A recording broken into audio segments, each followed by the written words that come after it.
Present teacher. Hello everyone. पिछली video में हमने साहित्य के बारे में पढ़ा था। आज हम वर्ण के बारे में पढ़ेंगे। वर्ण किसे कहते हैं? तो आइए चलिए देखते हैं वर्ण किसे कहते हैं।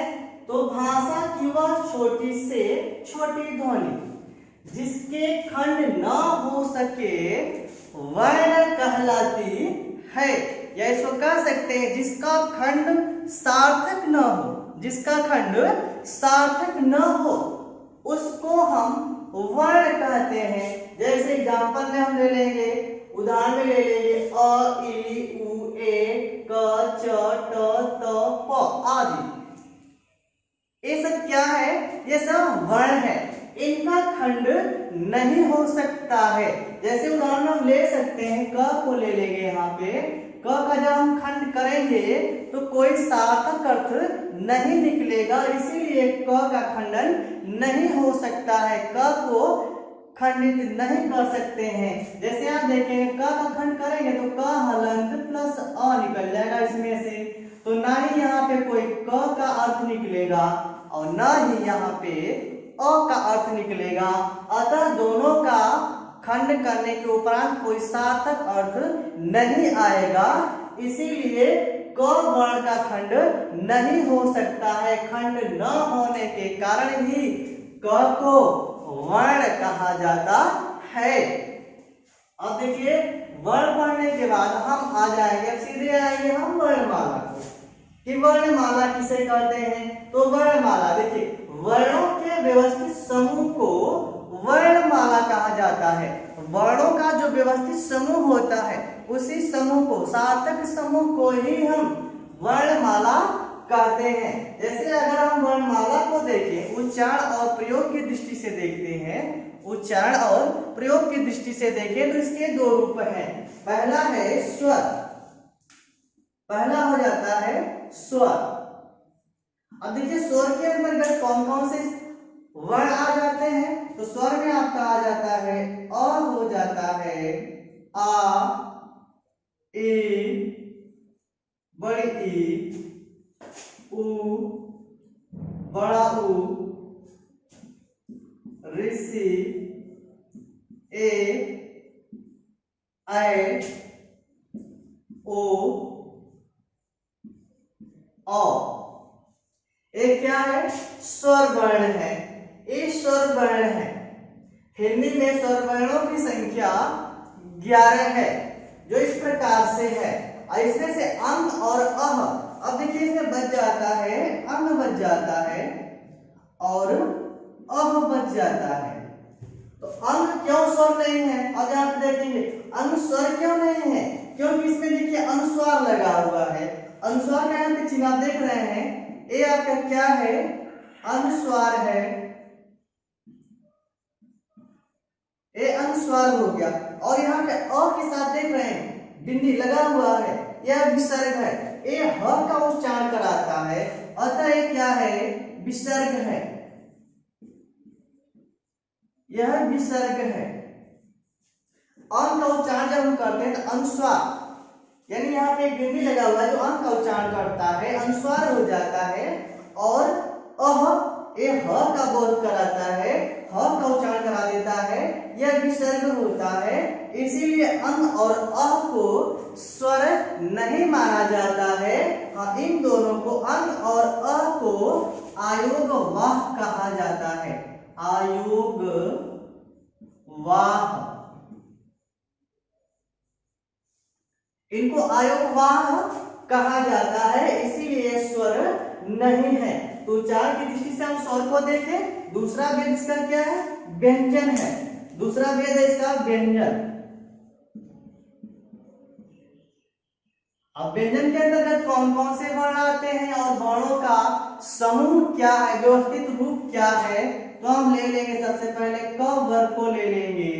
क वर्ग हो जाएगा, च वर्ग हो जाएगा, फिर ट वर्ग हो जाएगा, ट वर्ग, त वर्ग,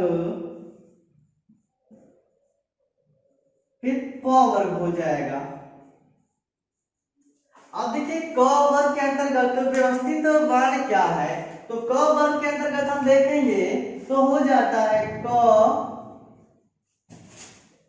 ख, ग, घ और अंगा। इनके अंतर्गत क वर्ग के अंतर्गत क, ख, ग, घ, अंगा।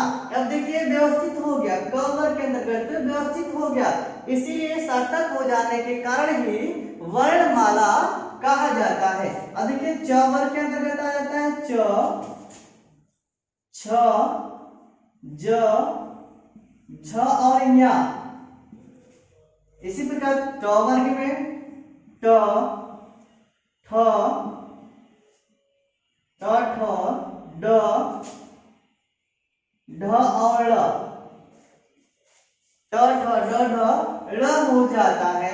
इसी प्रकार त वर्ग में देख लेंगे तो त वर्ग में त, थ, द, ध और न हो जाता है, त, थ, द, ध, न हो जाता है। इसी प्रकार आखिरी वर्ग हम देख लेंगे प वर्ग। प वर्ग के अंतर्गत हो जाता है प, ह, ब, भ और म।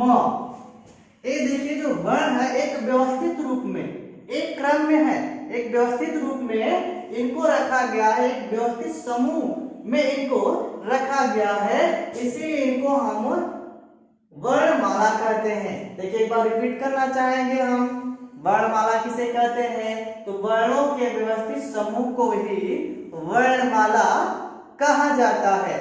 अगर इसको हम उच्चारण और प्रयोग की दृष्टि से देखते हैं तो इसके दो रूप हैं, स्वर और दूसरा रूप है व्यंजन। स्वर में हम देख लिए हैं, स्वर के अंतर्गत अ से अ तक के जो वर्ण है वह स्वर है, और हिंदी में स्वरों की संख्या 11 होती है। अब इसमें अन और अह जो है ये विसर्ग है, अन और अह जो है विसर्ग है। अब इसमें व्यंजन में आ जाते हैं तो व्यंजन में हम देख लेते हैं, व्यंजन में इसको भी एक समूह में रखा गया है। तो क वर्ग में क, ख, ग, घ, अंगा इस प्रकार से आ जाता है, इसके 5 वर्ग हो गए। इसके बाद तीसरा आपका व्यंजन में हम देखेंगे तो संयुक्त एक आ जाता है, संयुक्त व्यंजन जैसे में हो जाता है, संयुक्त के अंतर्गत आ जाएगा, यहाँ पे लिख लेते हैं संयुक्त, संयुक्त व्यंजन। अब देखिए जैसे में यहाँ पे संयुक्त में क्या क्या हो जाता है, जैसे हो जाता है आपका छत्र, त्र, ज्ञ और स्त्र। ये आपकी क्या है, संयुक्ताक्षर है, संयुक्त वर्ण है।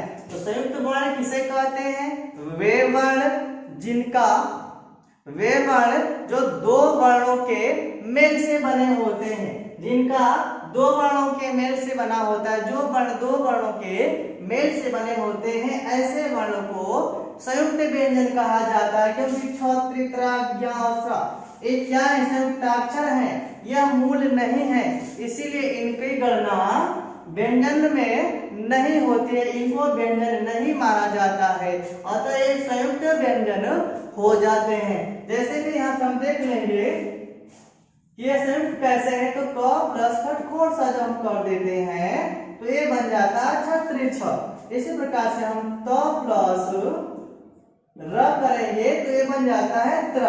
इसी प्रकार से यहाँ पे देखेंगे ज प्लस या कर देते हैं तो ये बन जाता है ज्ञ। इसी प्रकार से यहाँ पे हम स प्लस र कर देते हैं तो ये बन जाता है स्र। अतः ये मूल नहीं है, यह मूल नहीं है, इसीलिए इनको व्यंजन नहीं माना जाता है। तो यह हो गया संयुक्त व्यंजन। देखिए सब एक समूह में है, व्यवस्थित समूह में सभी है, इसीलिए व्यवस्थित समूह को ही वर्णमाला कहा जाता है।